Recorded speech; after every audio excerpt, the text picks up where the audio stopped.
Dengan perikop hiduplah sebagai anak-anak terang. Sebab itu jadilah penurut-penurut Allah seperti anak-anak yang kekasih, dan hiduplah di dalam kasih sebagaimana Kristus Yesus juga telah mengasihi kamu dan telah menyerahkan dirinya untuk kita sebagai persembahan dan korban yang harum bagi Allah. Tetapi percabulan dan rupa-rupa kecemaran atau keserakahan disebut saja pun jangan ada di antara kamu, sebagaimana sepatutnya bagi orang-orang kudus. Demikian juga perkataan yang kotor, yang kosong, atau yang sembrono, karena hal-hal ini tidak pantas. Tetapi sebaliknya ucapkanlah syukur. Karena ingatlah ini baik-baik, tidak ada orang sundal, orang cemar, atau orang serakah, artinya penyembah berhala, yang mendapat bagian di dalam kerajaan Kristus dan Allah. Janganlah kamu disesatkan orang dengan kata-kata yang hampa, karena hal-hal yang demikian mendatangkan murka Allah atas orang-orang durhaka. Sebab itu janganlah kamu berkawan dengan mereka. Memang dahulu kamu adalah kegelapan, tetapi sekarang kamu adalah terang di dalam Tuhan. Sebab itu hiduplah sebagai anak-anak terang, karena terang hanya berbuahkan kebaikan dan keadilan dan kebenaran. Dan ujilah apa yang berkenan kepada Tuhan. Janganlah turut mengambil bagian dalam perbuatan-perbuatan kegelapan yang tidak berbuahkan apa-apa, tetapi sebaliknya telanjangilah perbuatan-perbuatan itu. Sebab menyebutkan saja pun apa yang dibuat oleh mereka di tempat-tempat tersembunyi telah memalukan.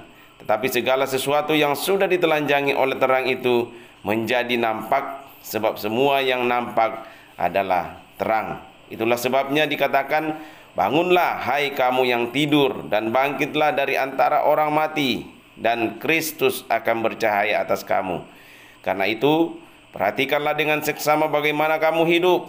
Janganlah seperti orang bebal, tetapi seperti orang arif. Dan pergunakanlah waktu yang ada, karena hari-hari ini adalah jahat. Sebab itu janganlah kamu bodoh, tetapi usahakanlah supaya kamu mengerti kehendak Tuhan. Dan janganlah kamu mabuk oleh anggur, karena anggur menimbulkan hawa nafsu. Tetapi hendaklah kamu penuh dengan roh, dan berkata-katalah seorang kepada yang lain dalam mazmur, kidung, puji-pujian, dan nyanyian rohani. Bernyanyi dan bersoraklah bagi Tuhan dengan segenap hati. Ucaplah syukur senantiasa atas segala sesuatu dalam nama Tuhan kita Yesus Kristus kepada Allah dan Bapa kita. Dan rendahkanlah dirimu seorang kepada yang lain, dan takutlah akan Kristus. Demikian pembacaan kita pada pagi hari ini. Kita akan merenungkan bersama-sama, dan biarlah firman Tuhan pada pagi hari ini adalah firman yang hidup, firman yang menguatkan kita, firman yang akan menjawab setiap tantangan, setiap persoalan yang saudara alami di dalam hari-hari yang sukar ini. Mendengar Radio Citra Kasih yang dikasih oleh Tuhan Yesus, di poin pertama dikatakan, sebab itu jadilah penurut-penurut Allah seperti anak-anak yang kekasih, dan hiduplah di dalam kasih. Kita lihat kasih, Allah adalah kasih. Ya, sebagai anak-anak terang, Tuhan menginginkan atau Tuhan menghendaki kita hidup di dalam kasih-Nya. Ya. Kalau kita sudah menjadi anak-anak terang, berarti kita adalah anak-anak Tuhan. Hiduplah di dalam kasih, hidup di dalam apa yang Tuhan kehendaki. Artinya di sini jadilah penurut-penurut Allah, menuruti apa yang Tuhan katakan. Kita hidup di dalam Tuhan, dan hal ini sudah diberikan contoh oleh Yesus Kristus sendiri, Allah yang telah menjadi manusia, Allah yang telah menebus dosa-dosa kita, yang baru minggu lalu kita peringati sebagai Paskah, bagaimana Yesus telah datang untuk menebus dosa-dosa saudara dan saya. Tuhan telah memberikan contoh yang baik, dikatakan di situ, dan hiduplah di dalam kasih sebagaimana Kristus juga telah mengasihi kamu dan telah menyerahkan dirinya untuk kita sebagai persembahan dan korban yang harum bagi Allah. Tuhan menghendaki kita memberikan korban yang harum kepada Allah, korban yang menyenangkan hati Tuhan. Ya. Jadi kalau kita sudah menjadi anak-anak terang, kita harus hidup di dalam kasih. Artinya kita harus hidup di dalam Tuhan, kita harus menuruti apa yang Tuhan mau. Jadilah penurut-penurut Allah. Ya. Dan hal itu telah diberikan contoh yang sangat luar biasa yang dilakukan Yesus di atas kayu salib. Ya. Jadi orang-orang atau kita yang sudah menjadi anak-anak terang, kita yang telah hidup di dalam Kristus, hal yang harus kita lakukan adalah menjadi penurut-penurut apa yang Tuhan mau. Di ayat 3 dikatakan, tetapi percabulan dan rupa-rupa kecemaran atau keserakahan disebut saja pun jangan di antara kamu, sebagaimana sepatutnya bagi orang-orang kudus. Jadi orang yang sudah hidup di dalam Kristus, orang yang sudah menjadi anak-anak terang, mereka harus hidup kudus. Ya. Jadi tidak ada alasan lain untuk kita sebagai orang-orang yang sudah ditebus oleh Kristus, atau kita orang-orang yang sudah hidup di dalam Tuhan, hidup di dalam Yesus Kristus, mengaku Yesus sebagai Tuhan dan Juru Selamatnya, atau kita orang-orang yang sudah dipersatukan di dalam tubuh Kristus, kita harus menjadi orang-orang yang kudus. Ya. Ya, 3 dikatakan percabulan dan rupa-rupa kecemaran jangan ada lagi di antara kamu. Ya. Percabulan itu ya bisa berbicara masalah, ya sering mungkin dulu waktu kita belum hidup di dalam Kristus sering kita lakukan. Percabulan itu bisa berbicara masalah-masalah yang bicara-bicara kotor, cara-bicara yang selalu menyerempet ke hal-hal yang porno misalnya, itu percabulan. Di bagian lain Yesus katakan,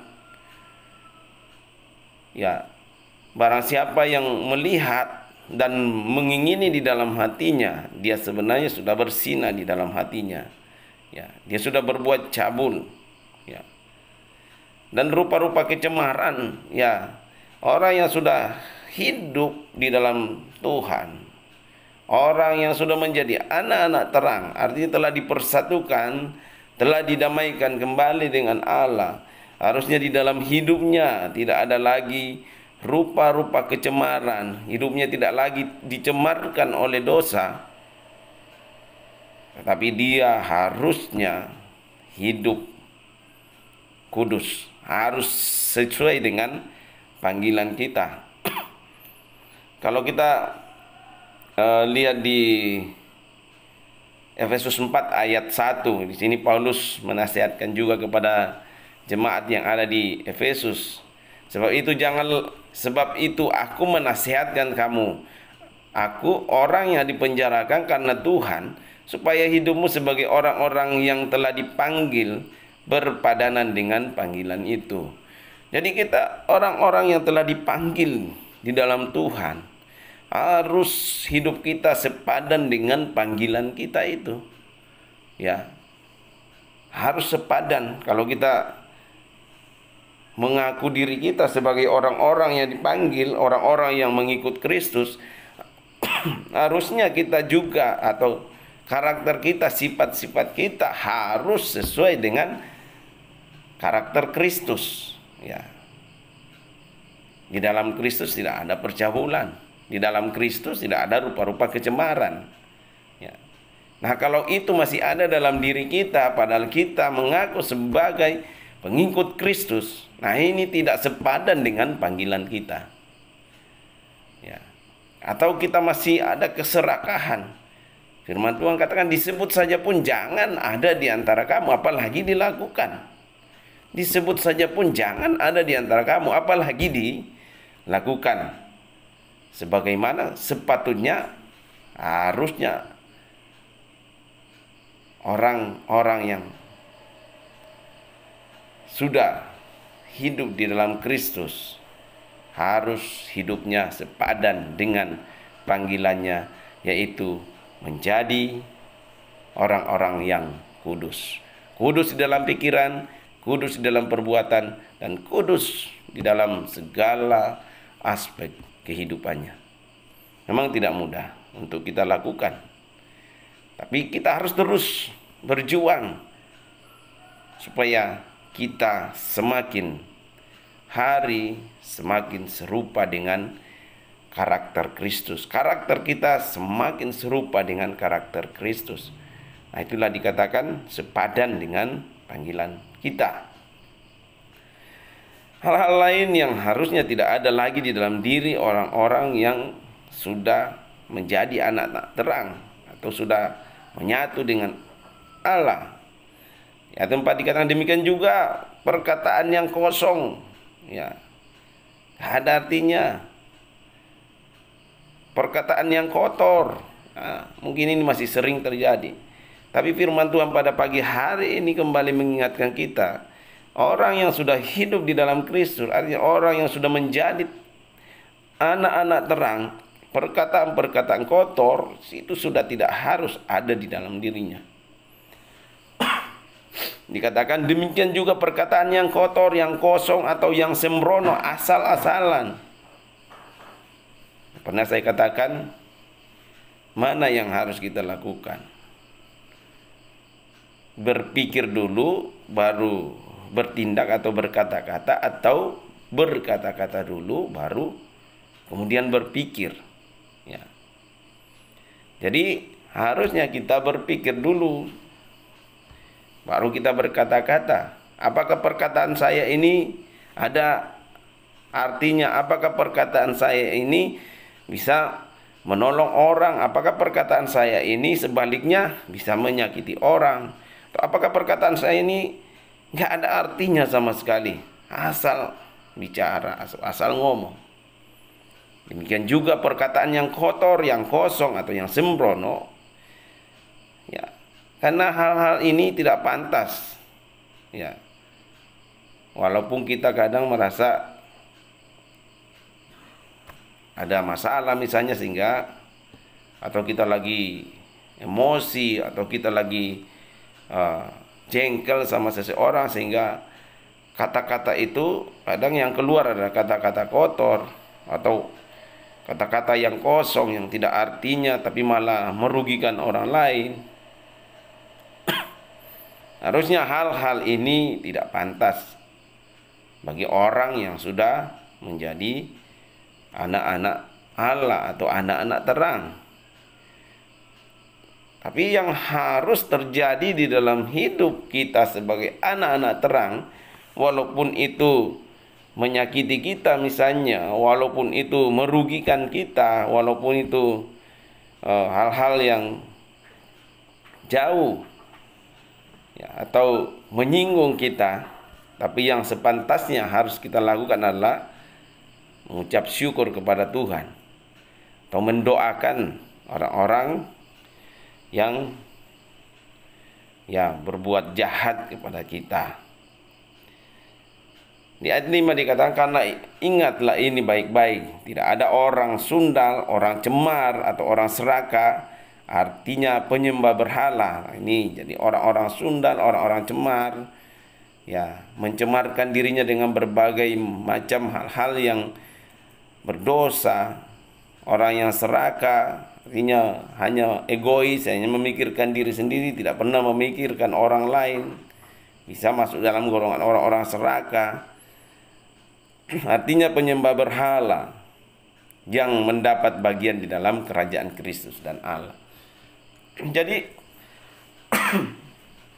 dikatakan di bagian firman Tuhan, kuduslah kamu sebab aku kudus. Artinya kalau kita lihat sebelum ada pengorbanan Tuhan Yesus di kayu salib, manusia dengan Allah terpisah. Manusia tetap di dalam kematian kekal karena tidak bisa menyatu Allah yang kudus dengan manusia yang cemar.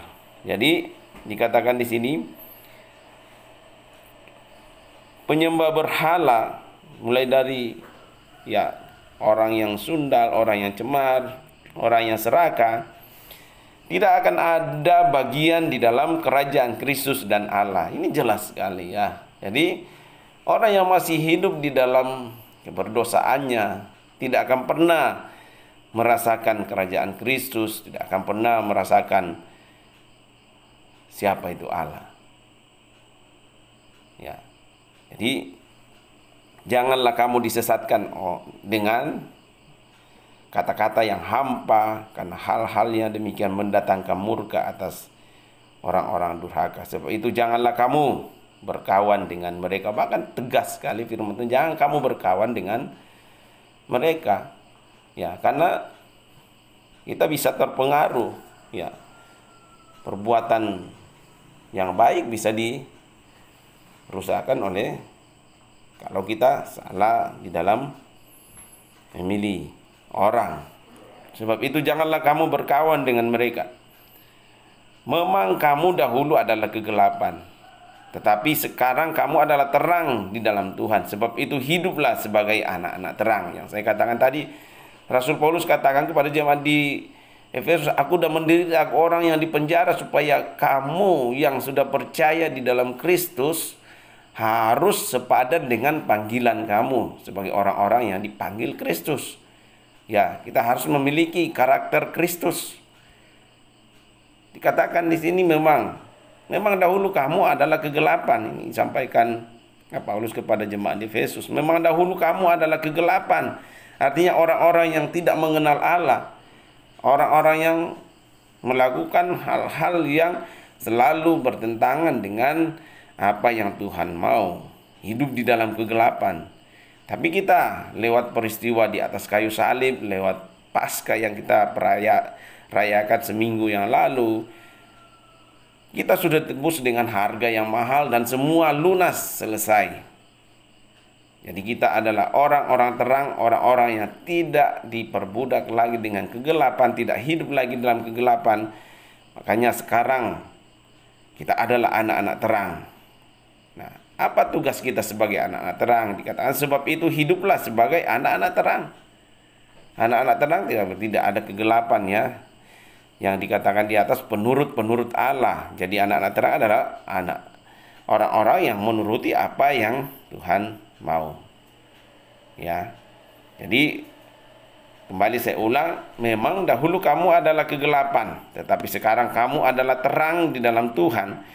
Sebab itu hiduplah sebagai anak-anak terang, karena terang hanya membuahkan. Nah ini, jadi gampang kita melihat orang yang hidup di dalam terang dengan orang yang masih hidup di bawah kegelapan.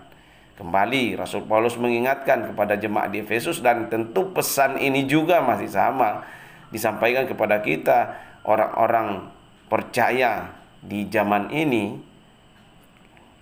Hiduplah sebagai anak-anak terang, karena terang hanya berbuahkan kebaikan. Ya. Orang yang mengaku dirinya sebagai anak-anak Allah, anak-anak terang, atau orang-orang Kristen, harus ada buah-buah yang dihasilkan. Jadi dari dirinya kita bisa melihat, pertama dikatakan terang.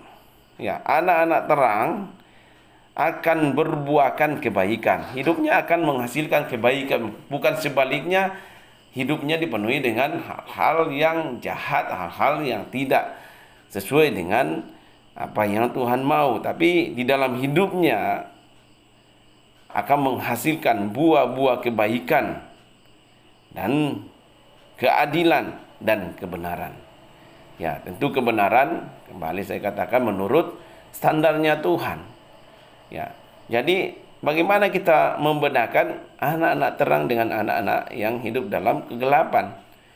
Ya, orang yang sudah menjadi pengikut Kristus harusnya mereka membuahkan terang di dalam hidupnya. Harus membuahkan terang, itu akan membuahkan kebaikan. Ya, dalam kehidupannya kita akan melihat hal-hal yang baik. Ya, dia akan melakukan yang adil, ya, sesuai dengan firman Tuhan.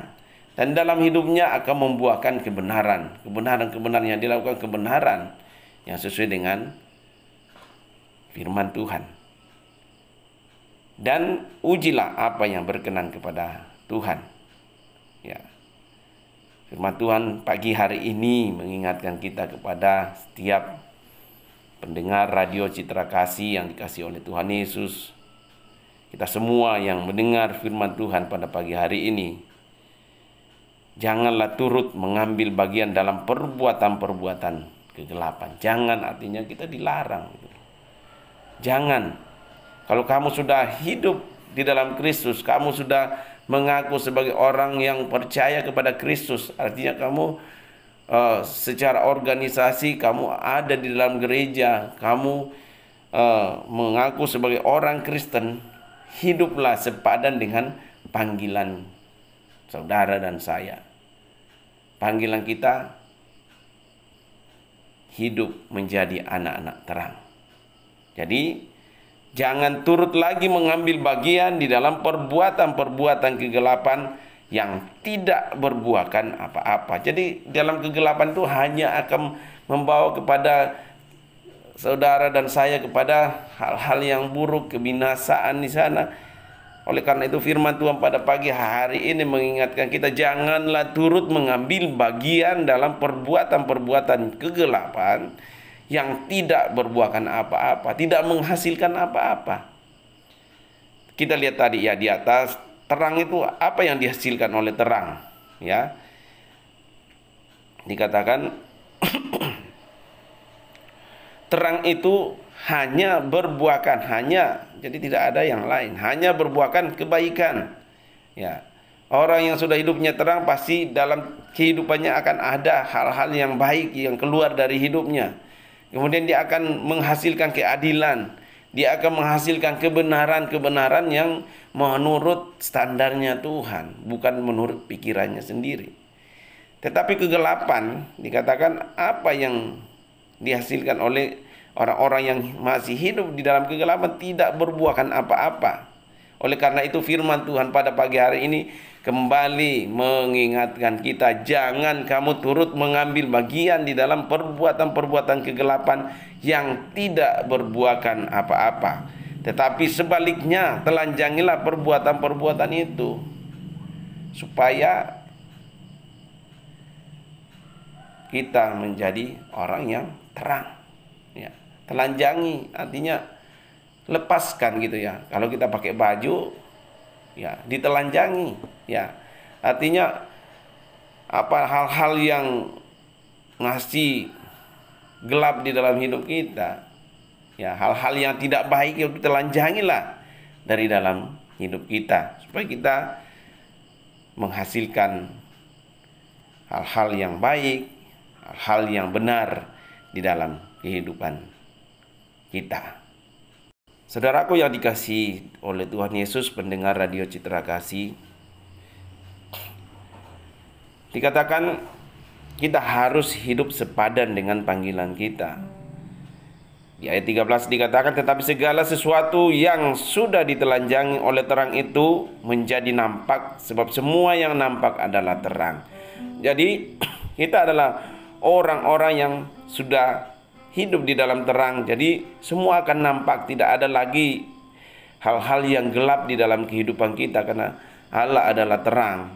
Ya. Jadi kita sebagai pengikut Kristus, hidup kita adalah hidup yang terang. Itulah sebabnya dikatakan, bangunlah hai kamu yang tidur dan bangkitlah dari antara orang mati, dan Kristus akan bercahaya atas kamu. Ya. Kalau kita sudah hidup di dalam Kristus, tidak ada lagi kegelapan, tapi terang Kristus yang akan bercahaya di dalam kehidupan saudara dan saya. Karena itu perhatikanlah dengan seksama bagaimana kamu hidup. Ya, ini penting sekali ya. Jadi mari kita mengoreksi diri kita. Mari kita melihat kehidupan kita. Dikatakan di ayat 15, perhatikanlah dengan seksama bagaimana kamu hidup. Jangan lagi seperti orang bebal, tetapi seperti orang arif. Ya, jangan kita lagi hidup seperti orang bebal. Ya, karena orang-orang yang masih hidup seperti orang bebal, ada orang-orang yang masih hidup di dalam kegelapan. Tapi marilah kita hidup sebagai orang arif yang bisa membedakan mana kehendak Allah, mana yang bukan kehendak Allah. Dan pergunakanlah waktu yang ada. Ya, ini penting sekali. Pergunakanlah waktu yang ada, karena hari-hari ini adalah jahat. Saya katakan ke depan bukan akan semakin baik, karena firman Tuhan sudah katakan sendiri, ke depan itu hari-hari semakin sulit, semakin jahat.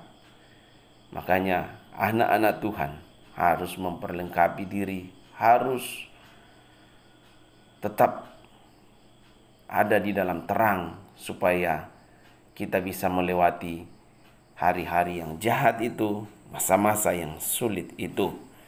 Sebab itu janganlah kamu bodoh, tetapi usahakanlah supaya kamu mengerti kehendak Allah. Ini penting sekali. Sebab itu janganlah kamu bodoh, tetapi usahakanlah supaya kamu mengerti kehendak Allah. Ini penting sekali untuk kita sebagai orang-orang percaya di dalam Kristus, untuk selalu mengerti, memahami apa yang menjadi kehendak Allah di dalam setiap hidup kita, hidup saudara dan saya. Semakin kita memahami apa yang menjadi kehendak Allah, semakin kita akan mampu melewati hari-hari yang jahat ini. Tapi tanpa kita mengerti kehendak Allah, kita akan sulit untuk melewati masa-masa yang sukar ini. Bagaimana kita mengerti kehendak Allah? Kembali lagi saya katakan, kita harus bergaul karib dengan Allah. Kita harus melekat kepada Allah. Bagaimana caranya? Baca firman Tuhan. Karena di sanalah sumber segala apa yang Tuhan kehendaki di dalam hidup saudara dan saya. Dan janganlah kamu mabuk oleh anggur, karena anggur menimbulkan hawa nafsu, tetapi hendaklah kamu penuh dengan roh. Penuh dengan roh, dan berkata-katalah seorang kepada yang lain dalam mazmur, kidung puji-pujian dan nyanyian rohani. Bernyanyilah dan bersoraklah bagi Tuhan dengan segenap hati. Selalu membangun komunikasi dengan Allah, selalu menyembah Allah di dalam roh dan kebenaran dengan segenap hati. Ya, kita selalu punya hubungan dengan Tuhan. Ya, gunakan waktu kita untuk memuji, membesarkan nama Tuhan, menyembah Tuhan. Baik itu secara pribadi dalam doa-doa kita di pagi hari, siang hari, ataupun malam hari. Setiap waktu kita bisa menyembah dan membesarkan nama Tuhan. Ya, bukan dari masalah lagunya seperti apa, pujiannya seperti apa, tapi kembali hati yang mau menyembah Tuhan. Dengan dikatakan bernyanyilah dan bersoraklah bagi Tuhan dengan segenap hati. Ucaplah syukur senantiasa atas segala sesuatu dalam nama Tuhan kita Yesus Kristus kepada Allah dan Bapa kita, dan rendahkanlah dirimu seorang kepada yang lain di dalam takut akan Tuhan. Kondisinya sulit atau sesulit apapun kondisi yang kita hadapi, ketika kita hidup di dalam terang, terang itulah yang akan memampukan kita untuk melewati masa-masa yang sulit. Seberat apapun masalah yang kita hadapi, tantangan hidup yang kita hadapi, selalu mengucap syukur kepada Tuhan. Karena Tuhan punya 1000 cara untuk menolong saudara dan saya. Kembali, marilah kita hidup sepadan dengan panggilan kita. Kita adalah anak-anak terang. Hasilkanlah buah-buah kebaikan, keadilan, dan kebenaran di dalam kehidupan saudara dan saya. Muliakan Tuhan dalam segala apa yang kita lakukan. Perbuatlah segala sesuatu, semua untuk hormat dan kemuliaan Tuhan. Saudaraku, pendengar Radio Citra Kasih yang dikasihi oleh Tuhan Yesus, biarlah firman Tuhan pada pagi hari ini menguatkan kita semua, semakin menyadarkan kita sebagai anak-anak terang, sebagai orang yang sudah ditebus dengan harga yang mahal dan lunas. Marilah kita hidup sepadan dengan panggilan kita. Marilah kita hidup di dalam terang, karena terang itu akan menghasilkan kebaikan, keadilan, dan kebenaran. Tanggalkanlah, telanjangilah manusia atau kegelapan di dalam hidup saudara dan saya, karena tidak akan menghasilkan apa-apa. Semua akan sia-sia ketika kita tetap hidup di dalam kegelapan. Tapi terang Kristus sudah ada di dalam diri kita. Marilah kita menyebarkan terang itu untuk hormat dan kemuliaan nama Tuhan.